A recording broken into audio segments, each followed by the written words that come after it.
It may seem like a strange time to adopt a diesel-powered vehicle for a 40,000-mile test, what with Volkswagen being bent over a barrel for skirting emissions laws with its TDI cars. Yet we maintain that diesels, at least those without cheaty devices for giving the EPA the runaround, offer an excellent mix of torque and efficiency for most American drivers, particularly in larger SUVs and trucks. When Land Rover redesigned the Range Rover for 2013, we were smitten, and that emotion was joined by intrigue when a diesel option was added to the available US lineup of supercharged gas engines for 2016. Here, we figured, was the missing link in the redesigned Range Rover story. After shedding hundreds of pounds by switching to an aluminum unibody, the Rover was still barely more efficient than its truckier predecessors, thanks to its powerful gas engines. The diesel, dubbed Td6 by Land Rover and offered for years overseas, on the other hand promises lofty EPA fuel economy of 22 miles per gallon in the city and 29 miles per gallon on the highway. After more than 5,000 miles of highway-based driving so far, we're averaging 26 miles per gallon. The efficiency doesn't come at the expense of performance. While the turbocharged diesel 3.0-litre V6 produces 254 horsepower, the smallest figure in the Range Rover stable excluding the four-cylinder Evoque, it also stirs up 443 lb-ft of torque at just 1,750 revolutions per minute. That torque figure is 18 lb-ft shy of the 461 lb-ft shoved out by the Range Rover's 510 horsepower 5.0-litre supercharged gasoline V8, and it peaks at 750 fewer RPM. Land Rover pairs the diesel with the same 8-speed automatic transmission that's standard across the full-size Range Rover family, which shuttles torque to the ground via the same all-wheel drive system with multiple terrain settings. British understatement. Although it can't be paired with either the long wheelbase body style or the Hyatt Suit autobiography trim level, the diesel can be had on the humbler base Range Rover or the HSE model.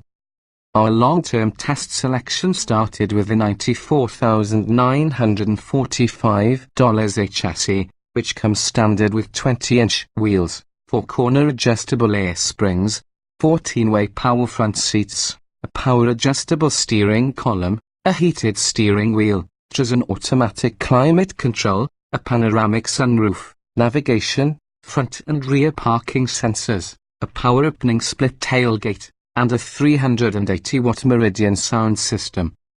We'd consider an unoptioned HSE to be perfectly adequate, but this is a Range Rover, and its option sheet presents too many enticing goodies to ignore. To kick things up a notch, we added the $2,900 four-zone climate comfort package, which separates the rear seat climate control into left and right side zones, fits a massage function to the front seats and power adjustability to the rear seats, and adds a cooling system to the center console bin. The $2,500 Vision Assist package brought fog lights, Bixen and headlights with automatic high beam control, interior mood lighting, blind spot monitoring, all-terrain progress control, Jaguar Land Rover's low-speed traction control function, and an enhanced terrain response system. Our final large option group, the $2,900 driver assistance package, added lane departure warning, traffic sign recognition, a self-parking system, a 360-degree parking camera, a head-up display, and pre-wiring for onboard Wi-Fi. Because we plan on taking advantage of our Rover's 7,716 pound towing capacity, we opted for the $900 tow package for its tow hitch receiver, 7-pin connector, and full-size spare tire. Since an 825-watt Meridian sound system is surely more entertaining than the standard 380-watt setup, we ordered that $1,850 goodie. Adaptive Cruise Control added $1,295. Shadow Walnut Wood Trim added $1,510 and looks great. And painting the roof a contrasting Santorini black hue cost $650. We resisted adding the optional 22-inch wheels, Even though they look fantastic, we foresaw only tire repair or replacement bills springing from every Michigan pothole, so we stuck with the basic, and likely better riding, 20s.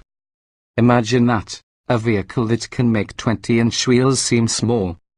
To ensure our Rover emits a subtle old money luxury feel, we opted for Aintree green paint and an espresso and almond interior color scheme. Who'd have guessed, it's popular. With its fancy duds and its generous room for 4, and for staffers with kids, even a middle rear seat that's habitable for medium-sized youths, the Range Rover has been a popular sight-out choice since it first landed in our parking lot. Praise has been doled out for the rig's cushy ride, sumptuous leather, and obvious curb appeal. The Rover was even called upon to tow our Le Mans racer to Denver, the rig's towing capacity proving more than adequate for transporting a 1988 Honda Prelude aboard a steel trailer. Disappointingly, an electric snafu sidelined the Land Rover just days after its arrival. The instrument cluster display announced that the urea water fluid which lowers the diesel's emissions to acceptable levels was of insufficient quality, despite the fluid having been filled at the factory. This warning was accompanied by a mandated countdown. After 530 miles of driving, the computer wouldn't allow the engine to be started until the supposedly faulty fluid was replaced. We took the vehicle to the dealer, where some fluid was added and a 50-mile shakedown test performed, both of which led to the warning's disappearance at zero cost to us. A few editors have expressed frustration at the Range Rover's confusing driver information display in the gauge cluster, which is operated by a small button on the end of the turn signal stalk. The unit divides information like trip mileage and fuel economy such that they can't be displayed simultaneously, forcing the driver to tap through individual nuggets of info until he or she finds the desired data. The diesel's lazy accelerator pedal response has come under fire, as well, with momentary delays between inputs and the engine actually moving the Land Rover from a stop, despite the engine's torque peak hitting just off idle. The transmission sport mode doesn't solve the problem, either. Finally, the SUV's buttery soft ride comes at the expense of body control, a particularly noticeable demerit given the driver's high seating position. Steer the Rover into a corner, and the suspension does little to quell body roll or dive or squat when braking or accelerating. One driver felt compelled to warn his passengers of an impending highway ramp with the command, "Brace yourselves, scalawags." We're Alliston. We have recorded 0 capsizing events so far, and the suspension squish has had little effect on the Range Rover's forward progress, either literally or figuratively. The Rover is so popular at the Saigon outboard, in fact, that we needed to wrangle the keys away from vacationing staffers just to photograph the thing.